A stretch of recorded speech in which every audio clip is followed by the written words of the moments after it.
ya. Jadi kita akan share mengenai perkembangan data inflasi di Indonesia di bulan Agustus yang kalau kita lihat memang meskipun ada kenaikan, mungkin levelnya juga masih lebih rendah dibandingkan yang diperkirakan sebelumnya. Mungkin next. Jadi pada bulan Agustus realisasi inflasi itu tercatat sebesar 3,27%. Ini lebih rendah dibandingkan dengan yang diprediksi oleh market ya yang sebesar 3,34% dan juga lebih rendah daripada yang kita perkirakan sebelumnya yaitu sebesar 3,37%. Dan kalau kita perhatikan memang dibandingkan dengan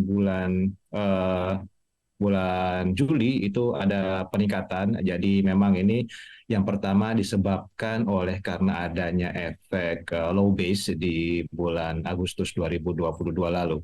Selain itu juga memang kalau kita perhatikan dari sisi komponennya itu ada kenaikan di volatile food prices ya. Jadi kalau kita hitung secara year on year ada beberapa komponen atau beberapa barang kelompok makanan yang memang mengalami kenaikan seperti beras dan bawang putih.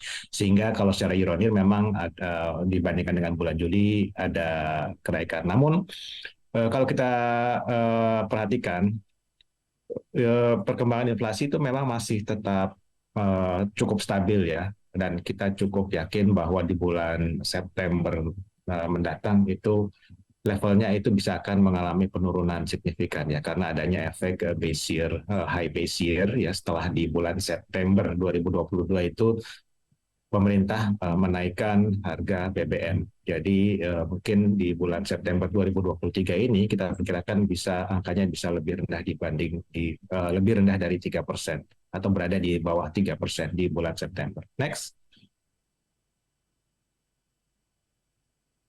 Ya, jadi kalau kita lihat berdasarkan komponennya, jadi core inflation ya yang menjadi perhatian dari Bank Indonesia yang memang lebih lebih sensitif atau lebih bisa dipengaruhi dari kebijakan moneter atau kenaikan suku bunga itu terus menunjukkan penurunan di bulan Agustus itu mencapai 2,18%, turun dibandingkan dengan bulan Juli yang sebesar 2,33%, dan ini merupakan level yang terendah dalam 18 bulan terakhir. Jadi ini menunjukkan bahwa di satu sisi memang kebijakan moneter itu cukup efektif dalam menurunkan inflasi inti, namun juga di sisi lain ini juga menunjukkan adanya pengaruh dari perlambatan ekonomi. Jadi kalau kita lihat memang permintaan di beberapa barang ya seperti pakaian ya, jadi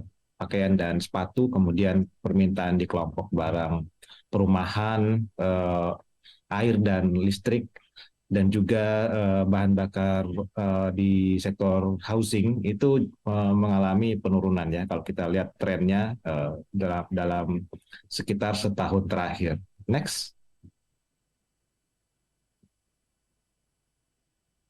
Dan memang yang menjadi salah satu faktor ya di satu sisi memang inflasi inti itu menurun, di sisi lain kalau kita lihat ke depan memang dengan adanya prediksi bahwa akan terjadi El Nino dalam beberapa bulan ke depan yang kemungkinan besar memang bisa berpengaruh terhadap proses produksi dan distribusi bahan-bahan makanan. Kita sangat memperhatikan perkembangan dari harga-harga bahan makanan yang uh, memang sepanjang bulan Agustus lalu itu mostly sebagian besar dari harga-harga bahan makanan atau sembako itu menurun ya secara manual seperti daging sapi, kemudian daging ayam, minyak goreng, kemudian telur, bawang putih, bawang merah, dan juga cabai rawit itu sepanjang bulan Agustus tercatat menurun.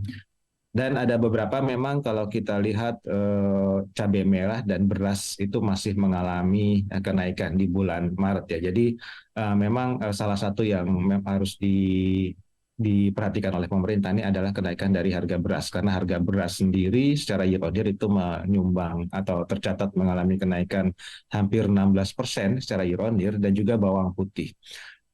Dan di bulan Agustus lalu memang ada sempat ada panen di beberapa sentra produksi bawang merah ya. Jadi bawang merah harganya tercatat mengalami penurunan sebesar 15%.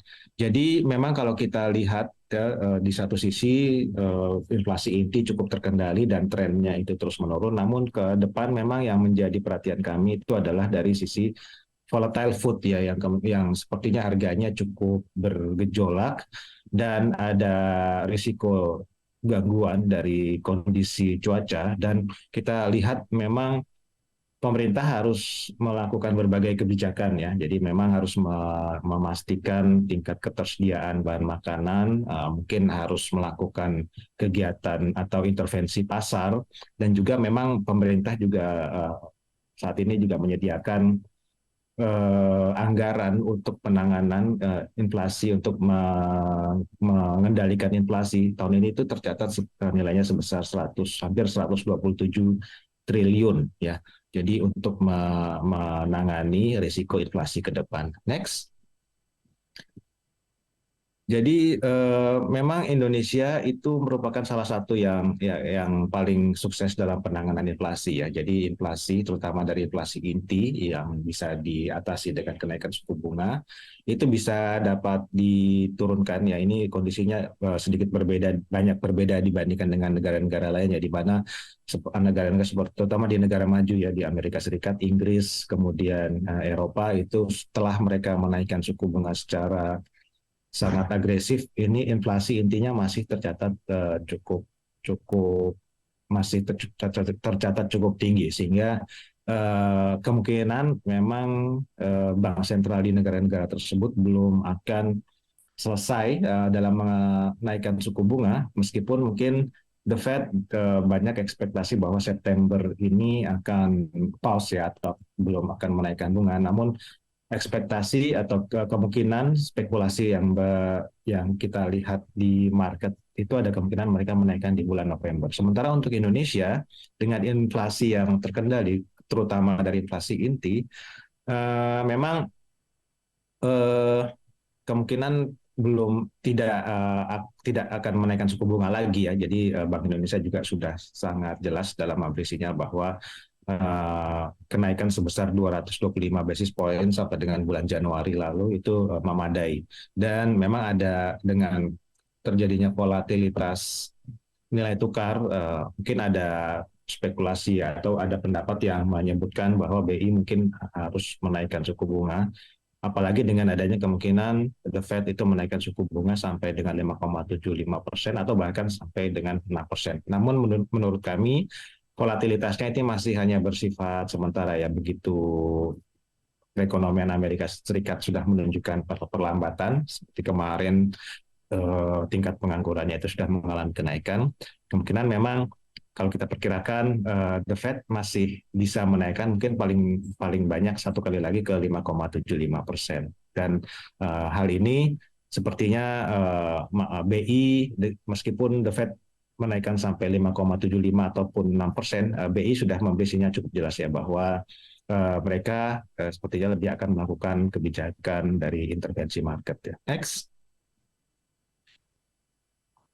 Ya, dan kalau kita lihat ya, mungkin kembali ke inflasi ya, bahwa kalau kita lihat berdasarkan chart ini, penyumbang inflasi terbesar memang kalau dari sisi CPI ya, itu adalah kelompok bahan makanan ya, minuman dan rokok ya. Jadi memang kalau pemerintah itu menargetkan inflasi terkendali itu memang yang harus dilakukan adalah memastikan ketersediaan atau harga tidak terjadi lonjakan harga-harga bahan makanan. Mungkin sepanjang bulan Agustus itu yang mengalami peningkatan itu beras.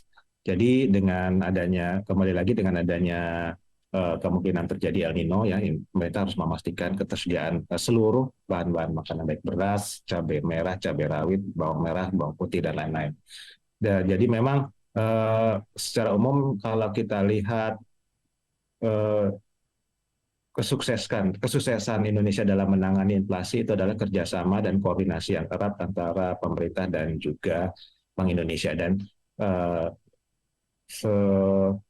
penanganan inflasi yaitu menjadi salah satu prioritas utama ya sejak pemerintahan Bapak Joko Widodo. Jadi stabilitas pangan ya, dan dinamika inflasi itu sangat sangat terkait ya. Jadi memang pemerintah juga memperhatikan perkembangan inflasi dan juga ketersediaan distribusi bahan makanan dari setiap provinsi ya, dari Sabang sampai Merauke. Jadi pemerintah terus memberikan tekanan kepada kerjasama antar daerah ya, yang memiliki kekurangan pasokan maupun yang kelebihan pasokan. Jadi memang sangat penting ya. Jadi dalam hal ini memang pemerintah daerah yang juga dikoordinir oleh Menteri Dalam Negeri itu memberi kontribusi cukup besar dalam penanganan inflasi di Indonesia. Next. Ya, kita berdasarkan barang dan jasa ini lebih spesifik ya, bahwa sekali lagi harga bahan makanan itu merupakan komponen terbesar dalam pembentukan inflasi dari IHK. Dan perkembangan inflasi sampai dengan bulan Agustus ini, kalau kita boleh simpulkan, itu memang masih cukup terkendali, arahnya itu terus melandai, dan di bulan September ini itu kita cukup optimis bahwa angkanya itu akan berada di bawah 3%. Memang kemarin ada kekhawatiran dari penyesuaian harga Pertamax Dex ya, Pertamax Dex. Memang ini harus dilakukan karena ini merupakan komoditas non subsidi, sehingga apabila harga minyak itu mengalami kenaikan secara globalnya, pemerintah harus melakukan penyesuaian. Namun untuk Pertamax Dex sendiri, kalau kita lihat mungkin dampaknya terhadap inflasi secara keseluruhan itu tidak terlalu signifikan ya. Jadi memang pembentukan inflasi inti itu kembali lagi itu dipengaruhi oleh harga-harga bahan makanan. Dan kita cukup yakin sampai dengan akhir tahun itu inflasi akan berada di sekitar 2,5 sampai 2,6%. Mungkin dari saya demikian, kembali ke Mbak Glenda. Terima kasih, selamat pagi.